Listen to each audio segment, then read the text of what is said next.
I knew my mic was off. Oh, folks. What is going on? What is happening out there? I'm going to turn this down a little bit. Oh, welcome to Brainwreck TV, folks. My name is Kevin Graham. If you're new here, welcome. Take off your shoes. You can put your jacket away if you got one. Just kick your feet up and relax. Because we're just hanging out tonight. That's all we're doing. We're not playing any games. We're not shouting at screens. Nobody's blaming me for crashing stuff.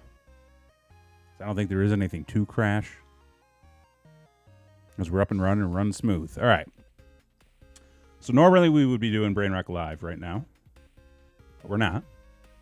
Jason Axe out this week on a little vacay, if you will, sort of.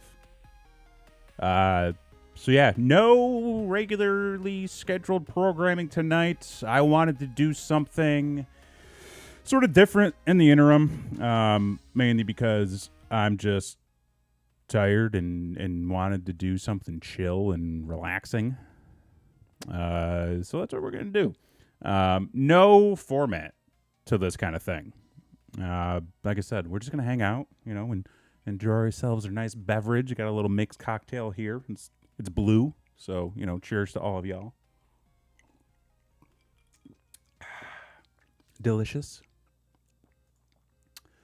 But yeah, so what we're going to do is mainly just go through some news, some updates, all sorts of fun stuff that we got going on. Patrick Fenton, we're live. You're new here. What do you mean you're new here? You're not new here. We know you. You're here all the time. And we appreciate you because of that. Do I have like a designated chat thing for? I'm doing a different stream setup, so I got to see if I can actually get that to pop out. Check your social platforms, and we're good.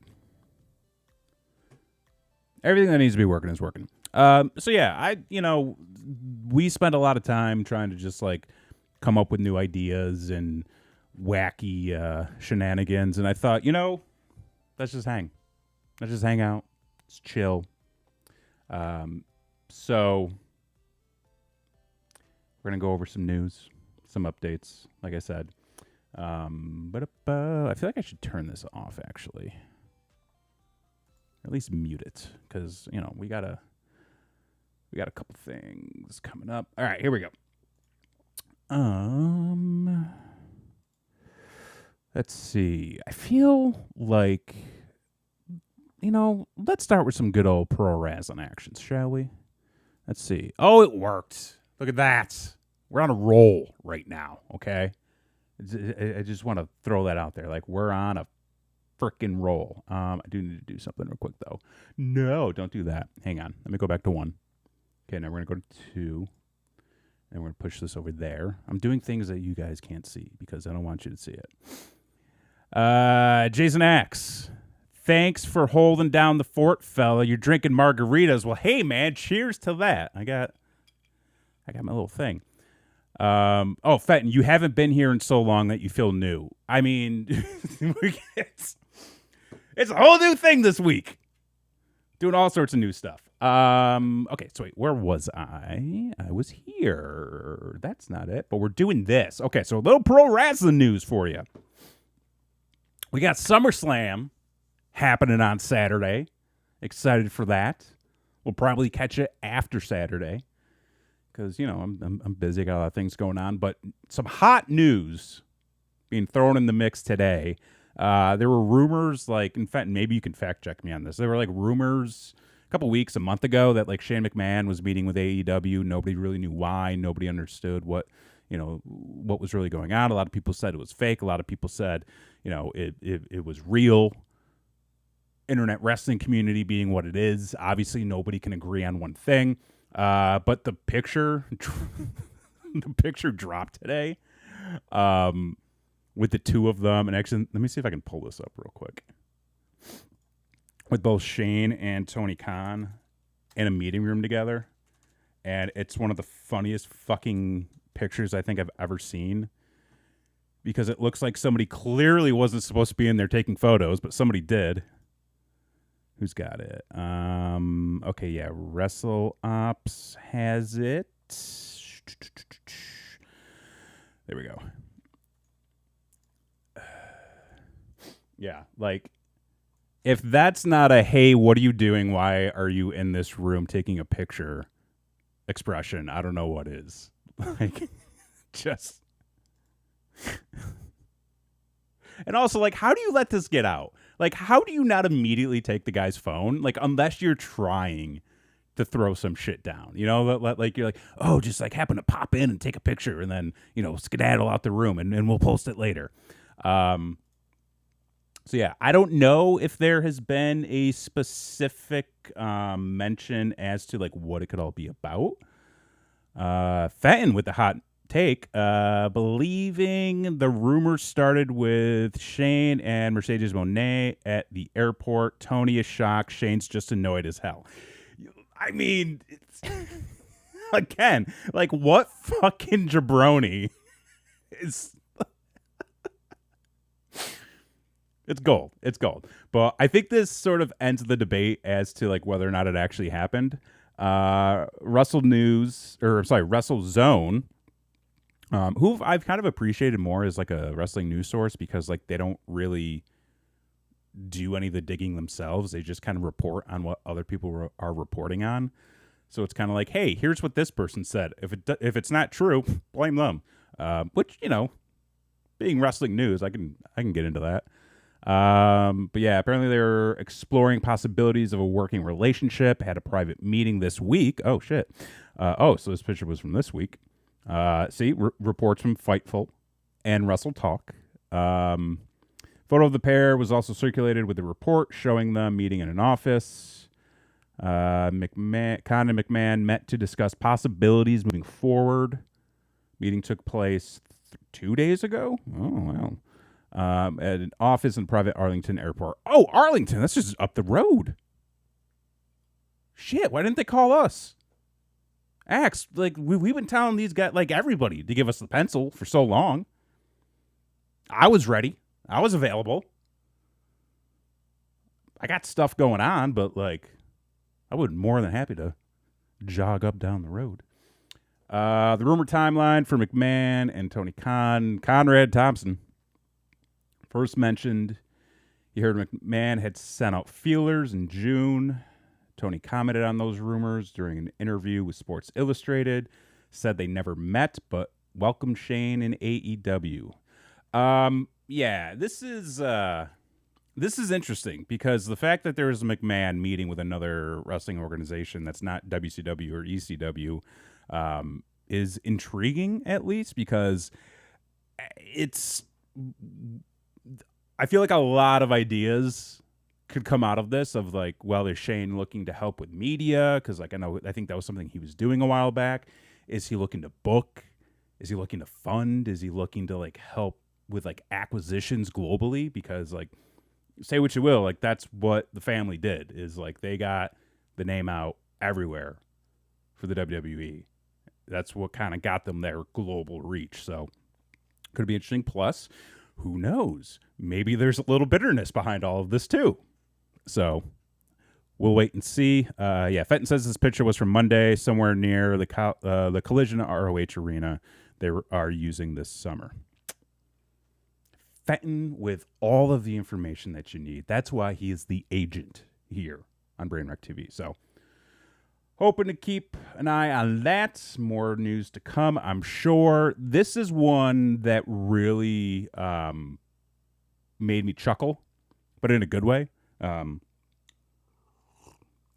Ric Flair giving The Miz his flowers.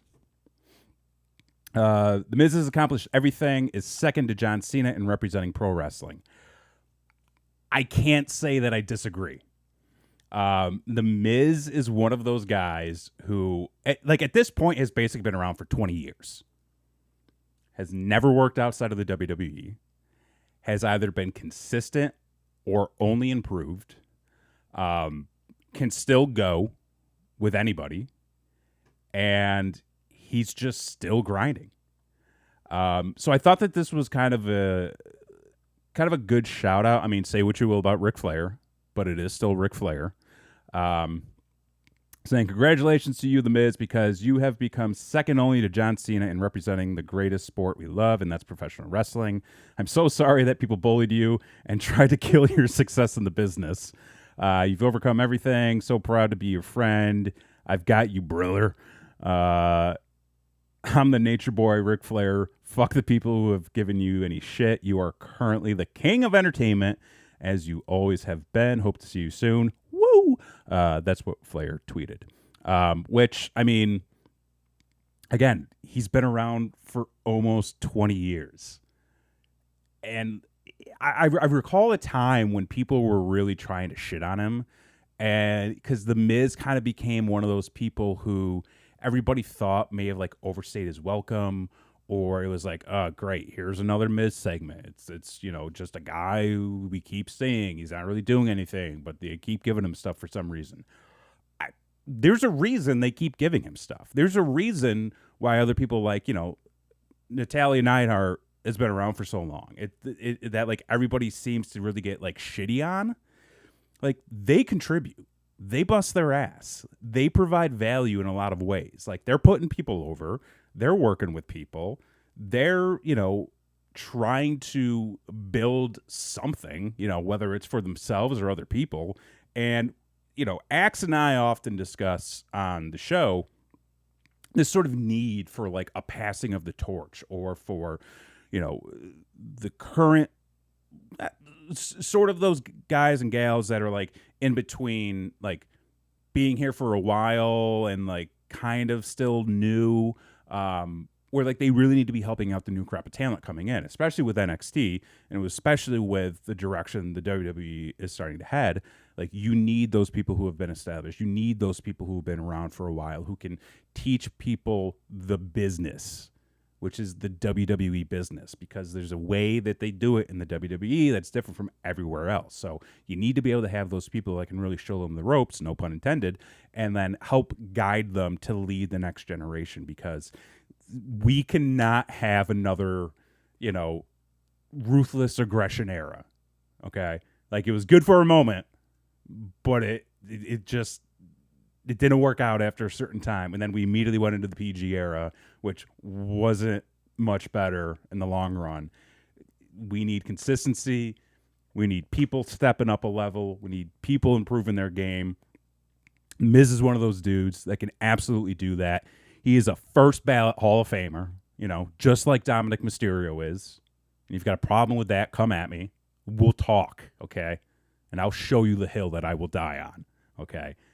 Because these two, and even Natty, the three, Dominic Mysterio, The Miz, Natty Neidhart, they're Hall of Famers, okay? I don't care what you say. They're going to the top. So that's what I got. I didn't pull anything else. Is there anything that may have just popped up recently in WrestleZone? I know everything's going on with SummerSlam this Saturday, so there's a bunch of stuff. Let's see. Ooh, wait a minute. Former Tough Enough name to the writing team. Breaking news. Who is this? Eric Watts. I'm sorry, what? Like the Eric Watts? Like Bill Watts' kid? Fenton, am I wrong on this? Is this Big Bill's son? Eric Watts, football player. What? Am I thinking of... Wait, there's two? Was this guy... Wait, is it this guy? They need to... Wait a minute. Joining the writing team, set to work full-time on SmackDown. Previously competed on Tough Enough in 2011. Who the hell was on Tough Enough 2011?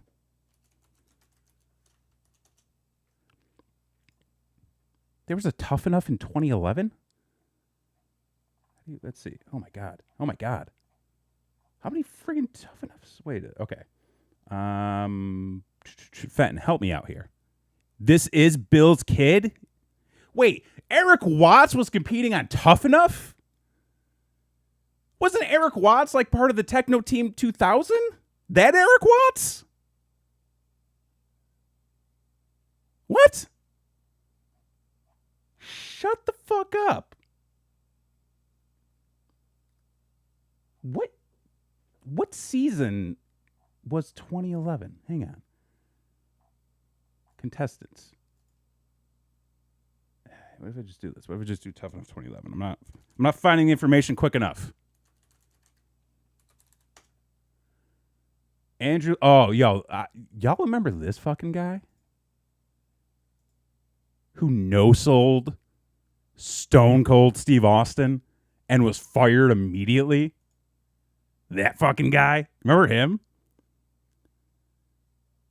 Fenton saying, I don't think that report is correct. I heard today it was Bill's kid. 2011 was the Tough Enough with Austin, Booker, and Trish. Okay. Yeah, wasn't that this? Yeah. This was, and this was the 2011. Okay, so. Okay, wait a minute. Hang on. Okay, then we immediately go into the Miz. What is this report? Who reported this wrong?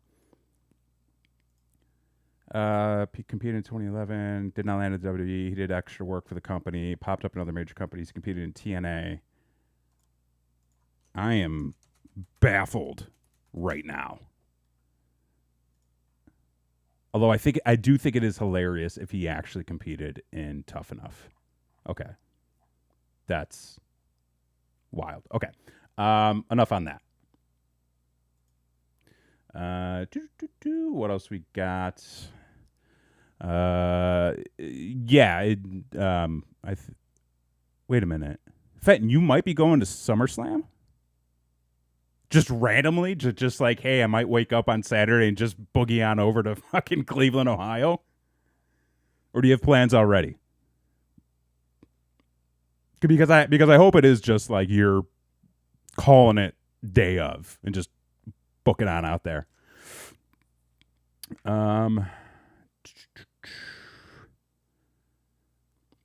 Okay, can we talk about this fucking guy real quick?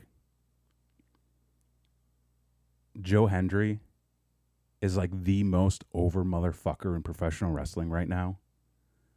And I don't understand why. And like, that's okay. I'm okay with not understanding. It's only a 5-hour drive. No, I don't have plans. I mean, if you wake up at 6:30, 7 o'clock, and you're out the door by 8, you can make that. I'm just saying. If you do, I want to know. I want updates and I want info. Okay, Joe Hendry. This dude is fucking over with everybody. He's got a song. He sings. People clap. You say his name and he just pops up places.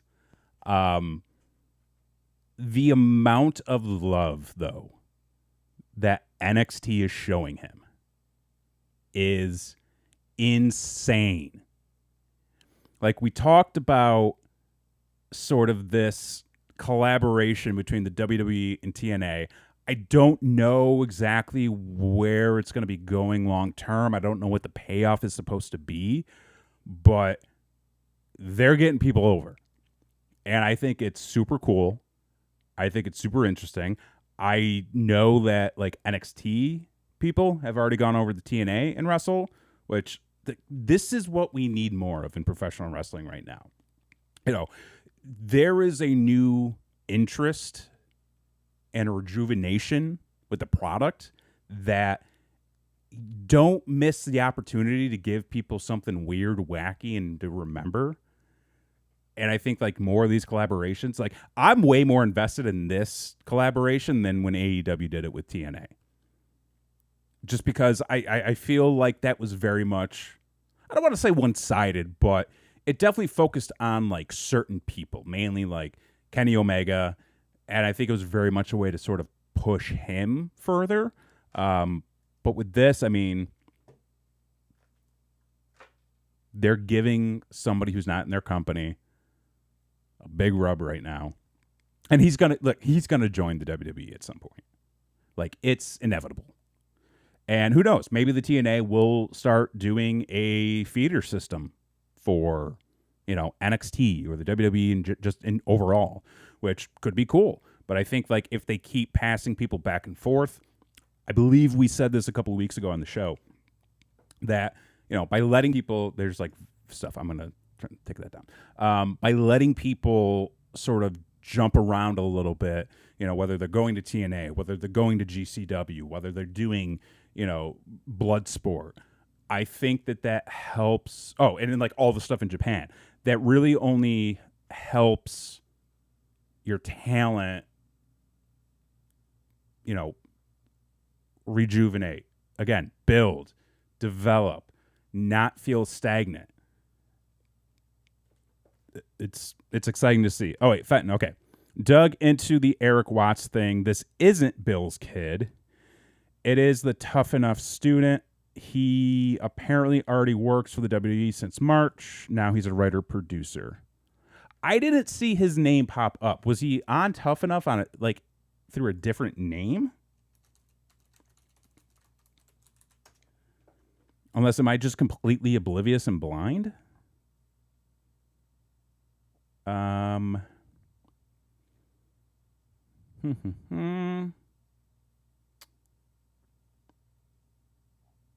know what? I don't care. Go out and do your own research. That's not what we're here to talk about. Okay. I think that's going to do it for wrestling news for now. Let's go do some Comic-Con stuff, because there's been a lot of fun Comic-Con news that has popped up recently. Kicking off, DC Studios, new logo. Very reminiscent of an old logo, which I am cool with. I'm not super excited about the DC cinematic universe, whatever you want to call it now. Overall, I have not been fond of it for many years. It's just not my thing. I'm not gonna poo-poo on it. If you like it, you like it. I'm happy for you. It's really just not my thing. So with the announcement that James Gunn was taking over, I was a little intrigued. I didn't mind the Suicide Squad movie that he did. I fucking loved Peacemaker. So, I was interested in that stuff, but, like, I'm kind of just exhausted by all of the announcements and all of we're doing this and we're doing this and we're doing this. Like, I get that we need to excite everybody, but maybe I'm just showing my age here, okay? Maybe I'm just, a dude in his mid-30s who has been down this block a few times. But I'm more interested in people working in silence and just giving us something as a surprise to get us excited, or working on less things. I think we all need to do less things. Focus on one thing and do that really well. Okay. And we don't need 5 things happening all at the same time. And we don't need 20 announcements of things that are going to lead up to a thing that's going to happen 10 years from now. Just do the one thing, because I almost guarantee everything is going to change at some point. We've seen it with Marvel. We've already seen it with DC. We've seen it with a lot of properties. So let's just pull it back. But I am happy to see that, we are going in a different direction with the DC movies. It looks like it is going to be sort of a callback to, I think what really got everybody excited about DC to begin with, like the colorful characters, superheroes being superheroes, silly characters being silly. I think that superhero movies and comic book movies need to be fun. You can throw in some emotional elements. Totally fine, totally cool with that. But when we try to make every superhero movie and every comic book movie like dark, grim, and just void of all happiness and color, that just don't work for me, brother. I'm sorry. But we got the new DC Studios logo. Apparently Superman just wrapped up. We've got a trailer for the Creature Commandos animated series that's going to happen on Max, which I guess is also going to tie into different movies and stuff. So, hey, cool. Interesting direction. Everybody's doing it now. If that's your thing, I hope you enjoy all of this. I hope it's for the best, that you all have a good time. And speaking of having a good time, Robert Downey Jr. is about to get paid. Okay? Paid. If you didn't see, at Comic-Con, it was announced that he will be playing Doomsday. Not Doomsday. Fuck, I keep saying Doomsday. Dr. Doom in Avengers Doomsday. I just... Robert Downey Jr. will be rejoining the MCU as Dr. Doom, Victor Von Doom, or maybe a Stark variant. We don't know. A lot of people have their theories already. But brother, he's not making Marvel money. Okay? He's making top level Disney money. And they also are bringing back the Russo brothers, who directed Captain America Civil War, Avengers Infinity War, Avengers Endgame. They're coming back to direct Avengers Doomsday and Avengers, I'm pretty sure it's still Secret Wars. Yes, right here. Avengers Doomsday and Avengers Secret Wars. And they're getting paid $80 million to direct. And while it doesn't include back-end compensation, they do, I guess, have it set up so where they'll get performance escalators, which reportedly kick in when the movie hits $750 million and $1 billion, which it's going to make all the money. I almost guarantee that these two movies combined will make over $2.5 billion. I'm throwing my dart at the wall right now. The next two Avengers movies, over $2.5 billion. So they're going to get paid, and they're also able to produce it through their own banner, which let's see. I think it might not be in this article. I think it was an article I read somewhere else. But typically, Marvel and Disney don't allow directors and producers to attach their production companies to any of their properties. So the fact that the Russos are able to attach their production banner to it, it seems to me that there was some long, in-depth conversations of like, hey, if you want to bring us back in, you got to pay out. Also, we need a couple more things from you. And I think that this is Marvel's way of playing it safe, because you'll hear a lot of people say that the MCU over the past couple of years has not been great. I think that they've had some ups and downs. I think that there's been some stuff that they've done very well. I think there's been a lot of stuff that they have not done well. Going back to the thing I was saying about DC, I think they need to pull everything back, which I believe is where they're going to go now. But just pull back on the TV shows, pull back on trying to interconnect everything. You've got like a handful of movies and shows together that just did not work, and people just did not like them. So I think, again, less is more. Let's work more in secret. And I know secrets are always hard to keep, but, Secret Wars, it's going to happen. But yeah, I think that Marvel wants to play it safe right now, which I can't fault them for. I think it would have been cool to see maybe a different direction, which they were trying to go in, and then all that fell to shit, which is why we got Robert back. So I get that they're playing it safe. I'm very interested to see how they pull this all off. I'm hoping that after Secret Wars, though, if they're going to continue making the movies that they want to make, let's take a moment to take a step back and maybe rethink the entire strategy. And also, let's start over, but in a sense of like, we're doing all new characters. We're doing all new stories. Let's not go back to the well time and time again. Okay.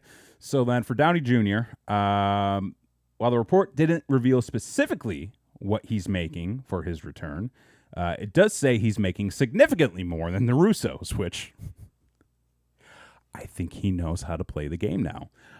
Massive compensation isn't out of the norm for Downey, though. The Variety report notes that he's made more than $500 million already for his work in the MCU thus far. To put that into perspective, he has made more than some of the MCU movies combined.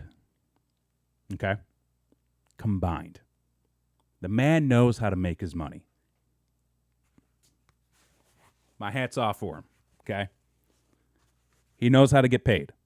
So good for him. He made $75 million for Endgame alone. It's a little difficult to put that more than $80 million number into context. But that's still quite a chunk of change. Even then, most A-listers are able to secure.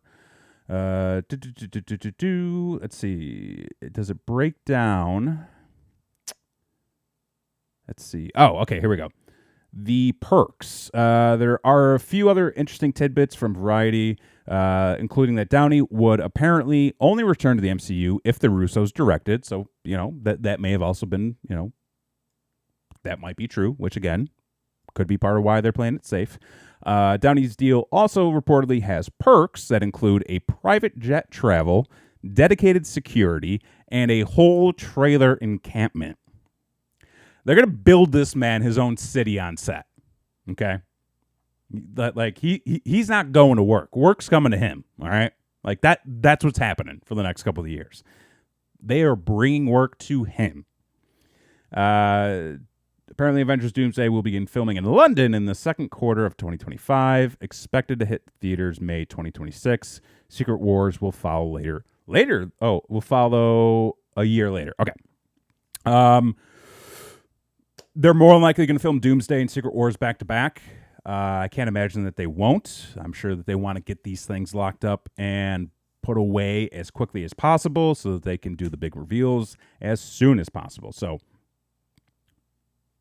it'll be interesting to see where they go on that. Deadpool, Wolverine. Speaking of money, holy shit did this movie make some money. Largest R-rated global box office opening ever with $444.3 million. Whew. Everybody's just making money out there right now. And, like, good for them. But, like, fuck, I got to get my shit together, start making some money. Apparently this was updated 2 days ago. The update was the 444. Sunday estimates were higher than originally suggested. Per Monday's final tally, the MCU's latest grossed $211 million domestically, making it the sixth biggest domestic opening of all time. Fenton, you still need to go see this. Okay, I won't get into anything that happens in the movie, because I also don't know what you may have seen, what you might know. All I will say is that this movie is a lot of fun. I enjoyed the hell out of it. I know a lot of people that enjoyed the hell out of it. Remember, folks, it's a comic book movie about a guy who talks to the people either reading or watching the movie, and there's a lot of dick jokes. And a lot of anal sex jokes. So there's that. So just go in and have a good time. Just go and enjoy it. But yeah, seriously, I don't see why this isn't going to stop making more money. Everyone you know has seen it and loves it. Great. Fenton, just go. Like, pick a time and go. Even if you got to go by yourself, go. I go to the movies all the time by myself. It's great. Sometimes I go to half price movie day. There's nobody there. So it's just like me with a coffee and a big old thing of popcorn. It's wonderful. I get to like relax, like recline back. More people should go to the movies by themselves. Okay? Just, it's like anything else. Go to the store by yourself. Do everything by myself. Well, not everything, you know. Christy and I actually went yesterday to go see this. So yeah, definitely check it out if you haven't checked it out. Wonderful movie. It will lose. Bergman. Okay, it will lose something to longer generations as the Fox line dies. Yes, and I will also say this. This is very much an in the moment movie, and I think a lot of the Deadpool movies are like that, where they may not age well. Only because a lot of the quips, a lot of the jokes, a lot of the references are very much like of the now. So 20 years from now, is anybody really going to understand like the Fox Disney merger and what any of this shit means? Probably not. You know, because like kids today are too busy skibbiting their toilet and trying to fucking yow on people or whatever the fuck. I don't know. We did an episode on that 2 weeks ago. Go watch it. I don't want to go back there ever again. But it's very much for millennials and people who are following everything going on today. But yeah, seriously, great time. Go check it out. Highly recommend it. Good stuff. All right. I'm going to circle back to this because I don't want to, because I got something. I wasn't sure if I wanted to talk about it on here tonight or talk about it at all, but like I feel like I gotta, just because it's okay. We're just, the reason why I wanted to bring this up tonight, and I thought a lot about this, but I feel as though there has been a lot of people doing a disservice to the streaming industry, video game streaming, content creators, by not addressing stuff like this more often. And I mean, shit, like who am I? I'm just some dude on the internet who tells dumb dick and fart jokes and talks about pro wrestling with my pal and hangs out with all these guys, drinking my Gatorade and Tito's. But at the end of the day, I really think people need to contribute to this conversation more and more, and I'm not seeing a lot of that from the people that I follow. Every now and then I do. But this came back up today.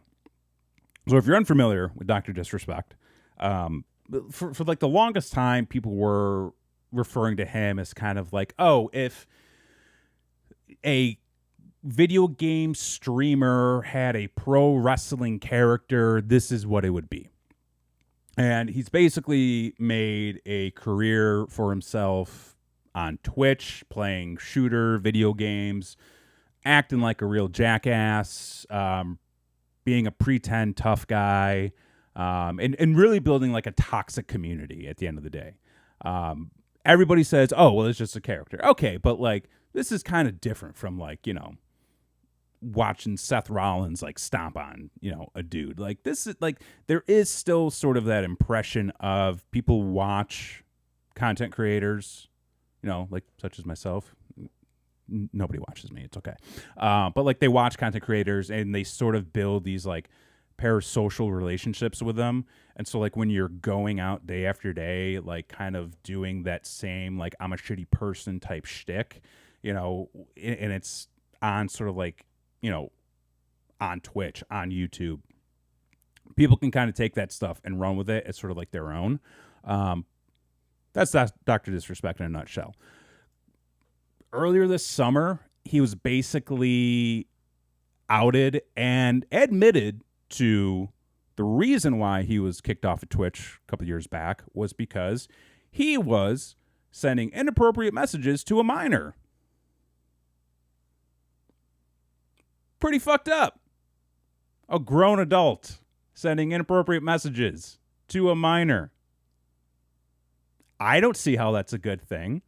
I don't see how anybody could come back from something like that, because it's really not cool to be sending inappropriate messages to a minor when you're a grown-ass adult. If you're any person, don't do that. Don't be talking to minors on DMs. Just don't. You don't need to. but you felt like it was important to do, so you did it. And then you got caught, and then you got fired, and then somebody threw you under the bus, and then you tried to backpedal, and then you finally had to admit to what you did. So he went bye-bye for a little bit. He was dropped by a bunch of sponsors. Some of his streaming buddies, like, denounced him, but let's face it, they're going to be playing with this jackass in a couple of weeks. But he's been offline for like a month or so. Came back today, posted this, like, he's playing chess, everybody else is playing checkers. Mind you, this is, again, a guy who admitted to sending inappropriate messages to a minor through Twitch's Whispers app. And there are still people coming out excited for him to return, even though he was sending inappropriate messages to a minor. People are really cool with that. It's pretty fucked up. Not gonna lie. Shouldn't have to lie, because it's pretty fucked up that Guy Beam, who plays Dr. Disrespect, was sending inappropriate messages to a minor. And like it's been baffling to me that like so many people within that community, like just streaming in general, like content creators in general, that like there wasn't a bigger push, you know, of people being loud, like and like maybe there was a lot of stuff that I didn't see, but there were a lot of people who've been throwing some shit around for the past year that were very quick to go, you know, well, we don't know all the facts. We just don't know. We should really wait for the facts before we make an accusation like this. And then he admits it, and they're like, well, you know, if he really did what he said he did, then I'm not cool with that. It's like he just said that he did what he did, which was sending inappropriate messages to minor. I'll remind you again, Guy Beam, who plays Dr. Disrespect, was sending inappropriate messages to a minor. Pretty fucked up. Oh, wait, hang on. Actually, yeah, let me bring this up, too. Hang on. Boop. I'll do that. Because that actually brings me to this.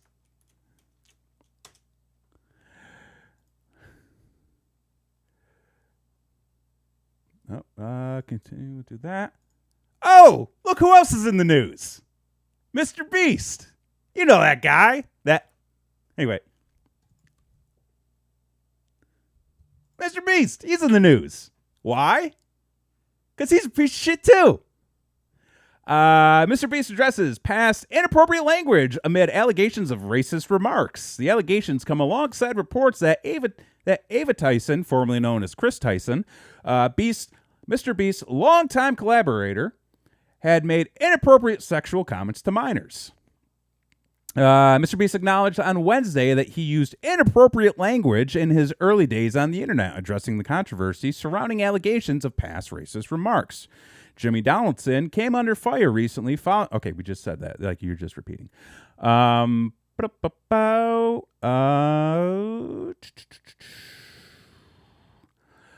Rosanna Pansino alleged that Donaldson had responded to a comment about selling black people for money to say the most I would pay is probably $300.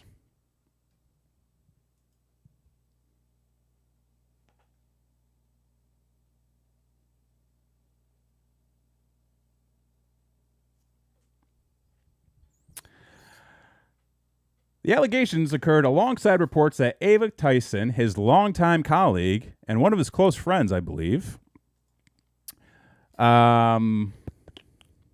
made inappropriate sexual comments to minors. What are we doing? Why? What the fuck?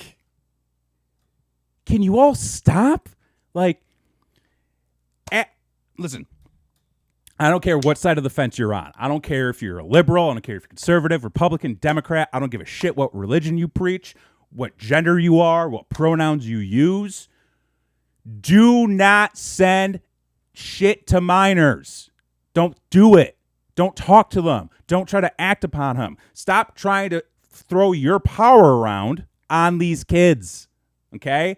And all you fucking peace and love, Jesus is my homie, video games are my thing, fucking streamers, you can go fuck yourselves too, because half of you jackasses are the ones coming out not saying shit about these guys because you don't want to take your hand out of their pockets. When Jimmy was a teenager, he acted like many kids and used inappropriate language while trying to be funny. Over the years, he has repeatedly apologized and has learned that that increasing influence comes with responsibility to be more aware and more sensitive to the power of language. Apparently, he wasn't aware, though, that one of his close collaborators was sending inappropriate messages to minors on his Discord. The world is fucked, okay? The world is fucked. Oh, shit. Wait, hang on. Was that an ad? I didn't see that, Bergman. Hang on. Wait, I'm going to scroll up. Oh, God. Why the fuck is that an ad? Oh, God. Sorry, folks. I hope... No, that's gross. Oh, God. Let's go to some happy news.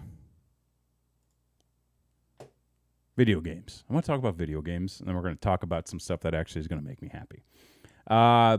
This is a trend in gaming right now that I'm really unsure about. I get the idea. I think it's kind of cool in some aspects, but like there has been like an oversaturation of IPs entering their way into video games. And I think that this is something that Fortnite did a really good job at, and they're continuing to do a really good job at, but like why does every video game need to have a tie-in to some new movie, some new TV show, some new car, you know, some old TV show or thing? Like why do we... I remember... I feel like I'm really showing my age on this thing. I was not expecting this to get as rambunctious or as, like, just heated. This is supposed to be a fun, chill stream, folks. I'm pulling the screen away, don't worry. But, like...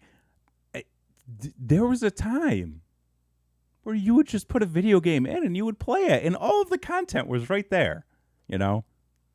It was called a Nintendo or a PlayStation. And half the time, it didn't work, okay? Half the time, you'd go to your Blockbuster or your Video King, you'd pick a really cool-looking game off the shelf, you'd go home, you'd put it in your Super Nintendo, and you couldn't figure out how to get past the first 5 minutes, all right? Sometimes that's just what happened, and you accepted it, and you returned the game, never to play it again.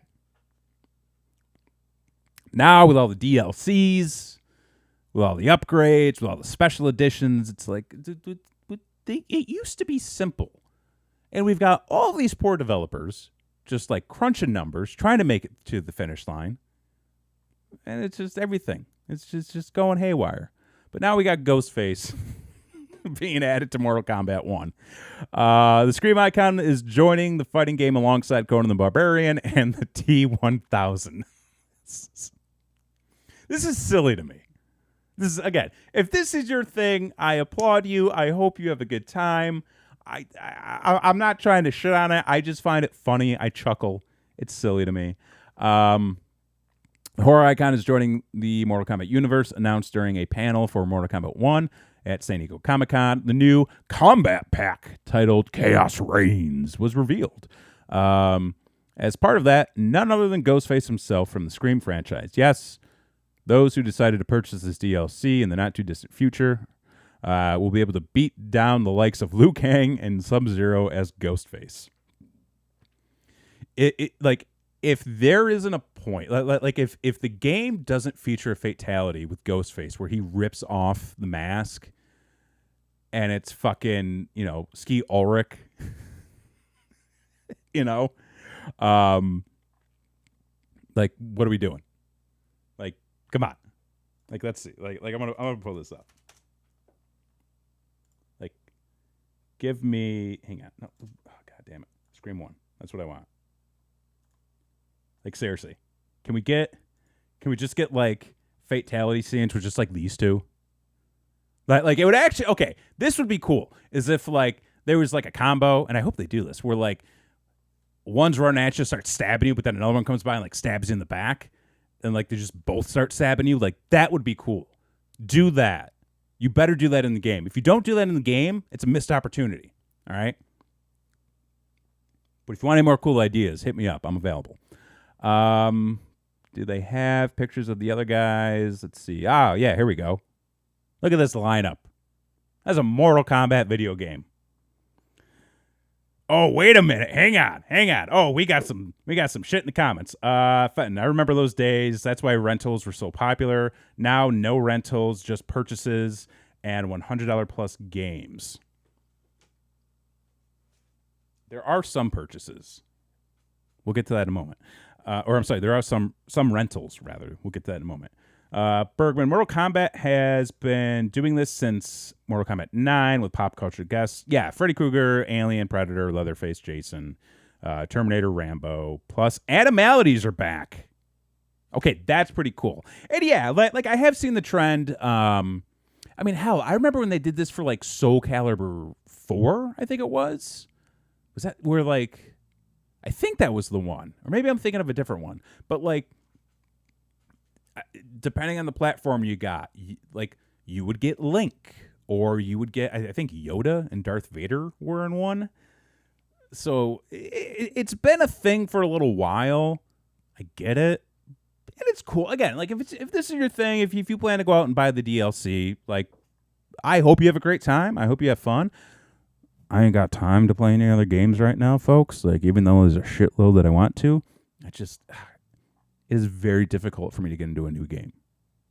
Soul Calibur 2? Wait a minute. What? It's been that long?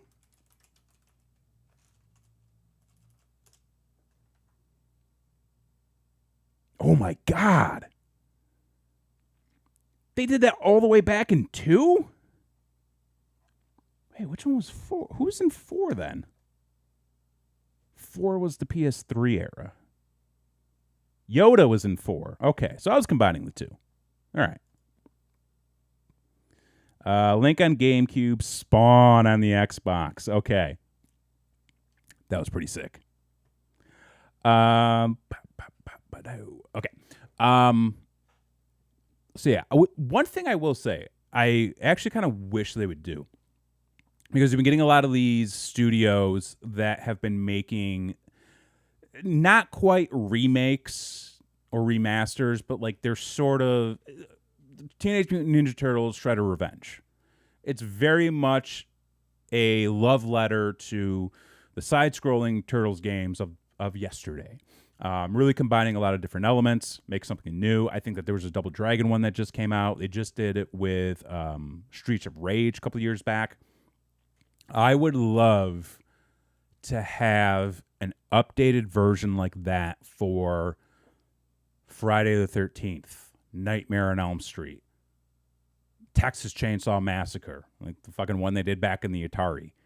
Not the new asymmetrical game they got out now, but like I like those side scrollers, just that have nothing to do with the movie other than it's got Jason on the box art and you got to kill Jason at some point. But like you're fighting like spiders and scorpions and things like that.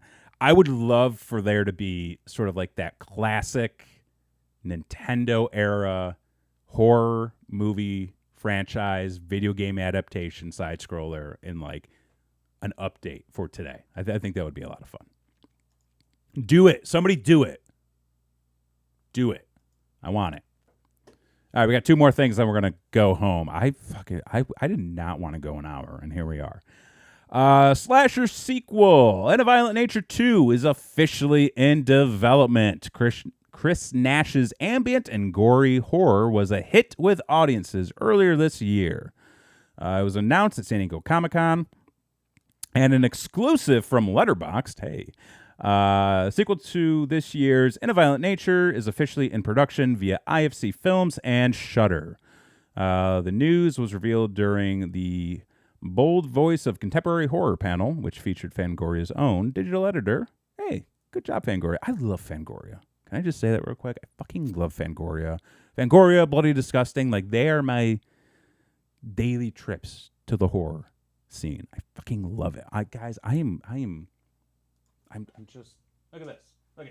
I'm obsessed. Okay? How to Make a Horror Movie and Survive. Reading it. Got Fangoria. Reading it. I'm not going to show you the Long Legs one. Okay? I'm not going to. I'm just going to do this because if you haven't seen Long Legs, do yourself a favor. Okay? Go see Long Legs. Nicolas Cage. Just fucking a whole stack of them here now. Got this guy. Fuck, I love horror movies. In a Violent Nature 2. I saw this in theaters. Well, the first one. I saw it in theaters. I did not enjoy it. I know a lot of people did. I also know a lot of people didn't. The general vibe I got was the reason that a lot of people liked it was the reason a lot of people didn't like it.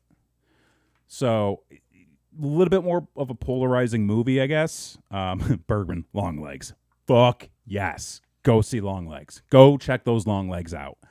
But yeah, In a Violent Nature, it took me a little while to understand what was going on, not just from like a plot perspective, but from a more of like a storytelling perspective and how we were supposed to watch the movie.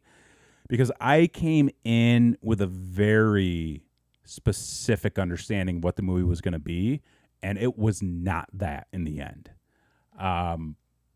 It's I won't go too in depth on it. I would say if you're going to watch it, keep an open mind. I might watch it again, knowing what I know now, to see if it, sits a little bit better with me. I think it's definitely worth checking out at least once if you're a fan of slasher flicks, and you want something that's a little bit different. One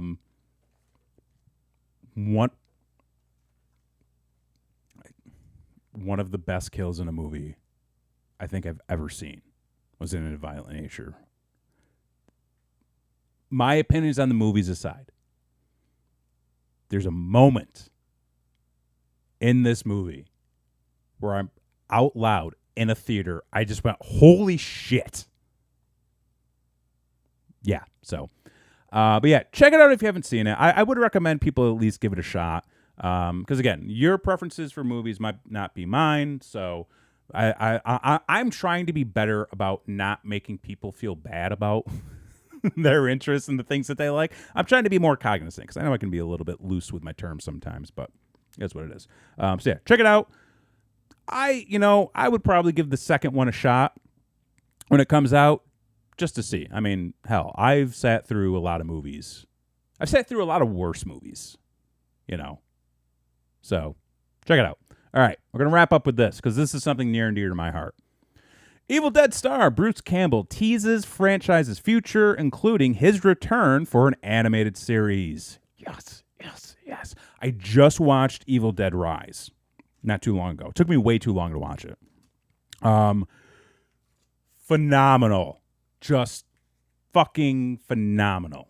It was so much fun. So much fun. Honestly, a little bit more tame than I thought it was going to be. But so much fun. I have really enjoyed all of the Evil Dead content. Like the original trilogy, the 2013 remake, Evil Dead Rise. I fucking love the TV show. I mean, how can you not? It's Bruce fucking Campbell, the goddamn chainsaw hand.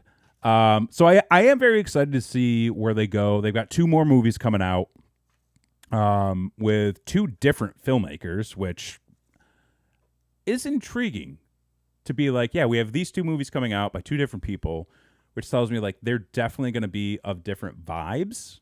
So I really want to see, and actually I think one of these guys just did a movie. Okay. This guy, whose name I'm not going to try to pronounce, just did Infested, which I know a lot of people dug.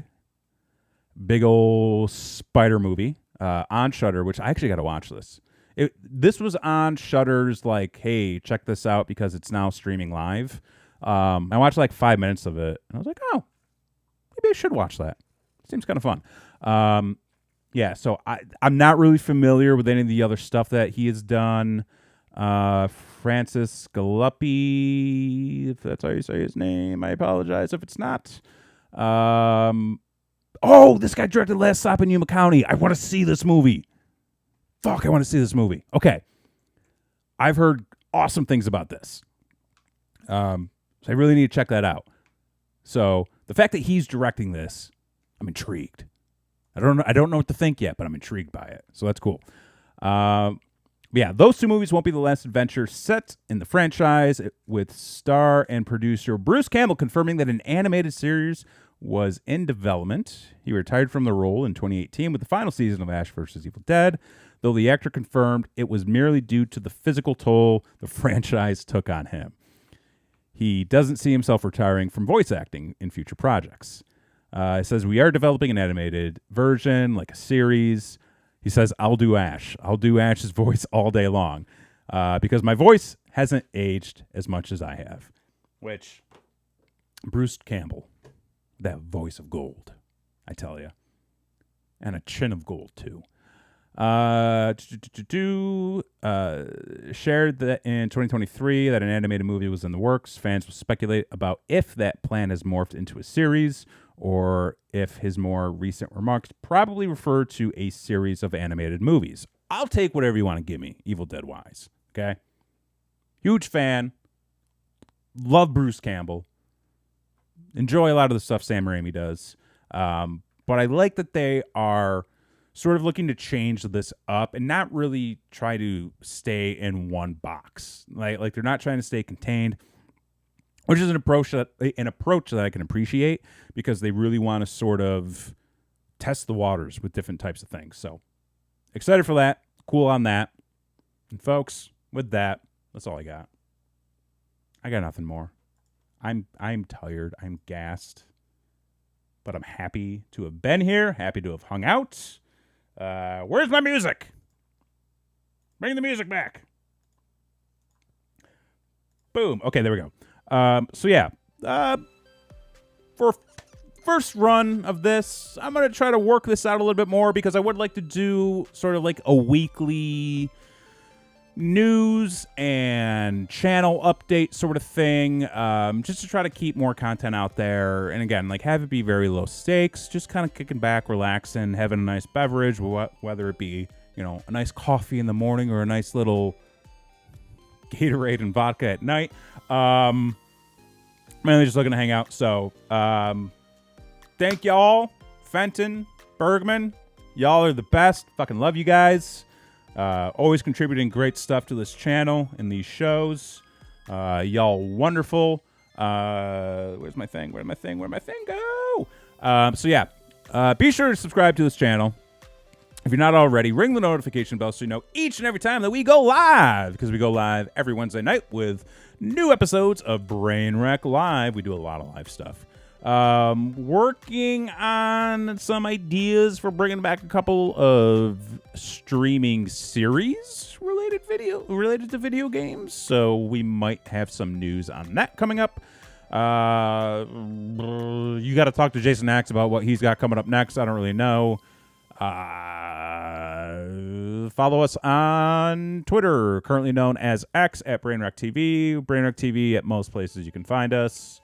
I'm going to go before I keep rambling. Y'all have a good night. I love you.